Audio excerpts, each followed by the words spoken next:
seharusnya kalau masalah ini hakimnya tidak boleh lagi menyidangkan.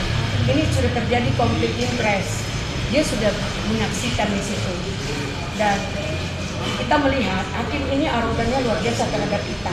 Kemarin saya kan laporkan dia kepada saya buat LP di Polres Jakarta Utara, ya, dengan pasal 421 abuse of power, dengan pasal 310 pencemaran nama baik. Nah, dalam hal ini perbuatan tidak menyenangkan, kita dibentak-bentak, dan dia sebagai moderator, sebagai juri, dia tidak memberikan peluang kepada kita yang seluas-luasnya. Setiap ada pertanyaan dia beri keterangan, mengajar kita seperti menggurui. Mungkin kalian tahu, kalian ini posting, banyak yang posting kok. Nah, artinya kita kan hadirkan saksi ahli, hadirkan saksi hadirkan kita beracara di situ untuk memberi keterangan kepada hakim agar hakim menilai, melihat. Kita menyampaikan kepada hakim supaya hakim memahami, bukan hakim yang berseteru dengan kita gitu. Dia memahami agar memutuskan dengan perkara ini dengan benar dan baik. Nah, kalau Pak Hotman Paris kemarin menyatakan bahwa dia mendengar, melihat koruptor itu, dia bohong karena dia udah ditarik keluar dari ruangan itu. Kita punya kesaksian juga, dia sudah keluar, nggak ada dia di ruangan itu. Jadi tolong jangan terlalu dendam lah sama si Rasman. Kalau sudah seperti ini, jalankan saja semuanya dengan prosedur hukum. Kok harus main? Kemarin ada keributan, 2 dari pengacara Hotman all out. Kenapa? Minggu yang lalu Ibu Sophia menyatakan sebagai ketua hakim bahwa temannya DE namanya menyatakan sudah pindah tugas lain. Oke. Minggu ini balik lagi tanpa ada keterangan. Saksi ahli kita dari PPA tidak membawa KTP asli, dibentak. Ada nggak? Ada. Di mana tinggal? Berarti itu tidak ada. Loh, bisa nggak dia nggak ngegas? Bisa nggak dia lebih soft, lebih baik, nggak bentak-bentak? Itu kan dia kan orang intelektual, dia orang yang berpengaruh dalam perkara ini. Kami sudah cukup sabar 20 kali persidangan, dibentak-bentak, dihardik-hardik, dipikirnya kita ini bodoh banget gitu.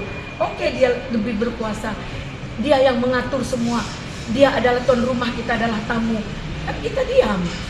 Tapi ketika dia bentak, kita nggak terima juga. Itu melampaui batas dari kewenangan dia. Makanya saya sangat tersinggung, sangat kaget karena berapa kali mohon yang mulia jangan kami dibentak, mohon yang mulia jangan ngegas, masih dilakukan. Ya kita manusia biasa ya, lost control. Kalau kamu bentak saya keluar, silakan, ya saya laporkan. Kenapa dia tidak juga harus seperti itu? Indikasi kekasarannya terhadap perkara ini, dia agak kasar, arogan. Indikasi ada yang ditutupinya. Apa? Apakah dia dalam keadaan sakit yang makan obat terus-menerus? Ataukah dia dalam tekanan yang harus memenangkan perkara ini? Saya nggak tahu ya. Seolah-olah tidak ada netral bagi kami. Kami rasakan, boleh dong, tidak memfitnah, tidak menuding, merasakan bahwa dia tidak netral. Ketika jaksa bertanya, dia senyum-senyum. Sebelum saya ada bertengkar sama beliau, dia berbisik sama jaksa, manis-manis. Saya bilang, kompak nih ya. Oh, kami ada perkara lain. Walaupun ada perkara lain, jangan di depan kami dong. Jangan di depan kami yang lagi bersidang, yang jadi dianggap sebagai lawan bagi dia. Sebenarnya kami butuh hakim loh. Apa yang kami lakukan, sidang, memberikan keterangan ahli, ada cap itu demi menerangkan kepada beliau begini loh perkaranya ibu, agar ibu bisa mengadili dengan benar dan baik. Nah, kok jadinya seperti ini gitu. Oke Bu, mungkin dari kesiapan dari tim yang lain kan memang kan pada awalnya memang Pak Rasman yang terlapor ya. Nanti kalaupun tim lain dihadirkan untuk menjadi saksi di Barreskrim, seperti apa sih kesiapannya sendiri? Ya tentu punya ada persiapan lah yang kita juga punya, yang selama ini Bang Rasman belum mengeluarkan beberapa hal yang menjadi pembelaan bagi diri Bang Rasman itu sendiri, dan tim juga sudah mempersiapkan beberapa hal. Mungkin itu yang bisa saya sampaikan. Terkait Rasman dikenakan 3 pasal berlapis nih, mungkin Ibu kan bekas tim Rasman juga, gimana sih mungkin Gimana? Rasman dikenakan 3 pasal berlapis menurut Hotman? 3 pasal berlapis. Iya. Menurut siapa? Menurut Hotman tadi. Menurut Hotman. Jadi saya lihat Hotman yang mengatur semuanya.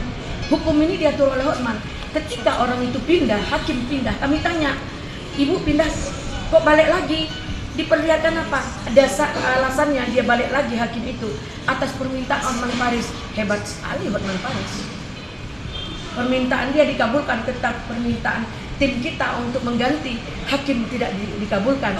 Kemudian kadarulahnya Allah memindahkan hakim, terus tidak dipindahkan atas permintaan Hotman Paris. Berarti semua sudah diatur oleh Hotman Paris. Jadi hukum ini bukan panglima tertinggi dalam bangsa ini, masih bisa diatur oleh orang yang berkepentingan dan berkompeten. Seperti itu bisa saya sampaikan. Bunda, ini kan Bunda salah satu dari orang yang berada di persidangan tersebut ya. Jadi kan Hotman menjadi saksi. Mungkin ada ketakutan atau gimana sih Bunda untuk nanti enggak lah, kita hanya takut sama Allah. Ya, mati hanya sekali. Berjuang itu harus menegakkan keadilan dan kebenaran. Kita harus komitmen dengan klien kita. Jangan uang menjadi ukuran. Dia kan selalu membanggakan harta dan kekayaan. Dia merasa dia hebat, dia merasa adalah orangnya Prabowo. Kita juga 15 tahun berjuang dengan Prabowo. Moral dan materi kita gadaikan demi perjuangan ini. Kita nggak jatuh dalam persoalan itu. Kita hanya menurut jalur yang ada. Jadi itu terima kasih. Maaf. Ada pesan buat Hotman. Iya. Saya minta kepada Pak Hotman Paris jangan terlalu dendam. Dendam akan membakar dirimu sendiri. Percaya itu, karena hukum Tuhan akan lebih bahaya daripada hukum yang kalian permainkan di dunia ini. Terima kasih. Terima kasih Bunda. Terima kasih, Bun.